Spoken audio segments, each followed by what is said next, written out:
فرمائی کہ تم وہی دعا وہی لفظ بول رہے ہو جو زمانہ رسالت میں میرے آقا صلی اللہ علیہ وسلم نے اپنی زبان سے ادا فرمائے ہیں، تو یہ وہ مسنون دعائیں ہیں جنہیں انسان کو اپنی زندگی میں شامل کرنا چاہیے۔ کبھی کبھی کیا ہوتا ہے، انسان جب تکلیف میں مبتلا ہے تو دعا یہ کرنی چاہیے اللہ کی بارگاہ میں، ایک تو تکلیف میں وہ صبر کی نعمت عطا فرمائے، دوسرا اس کا نعم البدل عطا فرمائے، اس سے بہتر عطا فرمائے۔ جس نے پہلے عطا فرمایا ہے، جس نے وہ نعمت واپس لی ہے، وہ اسے بہتر بھی عطا فرما سکتا ہے۔ یہ ساری طاقتیں اس کی ہیں، سارا اختیار اس کا ہے، تو مصیبت پر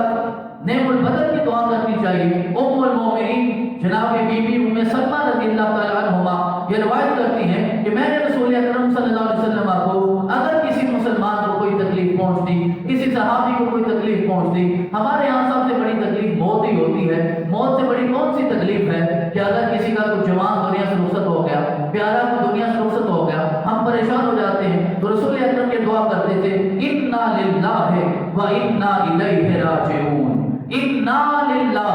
بے شک ہم اللہ ہی کے لیے ہیں، وَإِنَّا إِلَيْهِ رَاجِعُونَ، اور بالآخر ہمیں اللہ ہی کی طرف رجوع کرنی ہے، اللہ ہی کی طرف لوٹ کر جانا ہے۔ اللہم اجرنی فی مصیبتی، اے میرے مولا اس مصیبت میں مجھے اجر عطا فرما اور مجھے محفوظ فرما،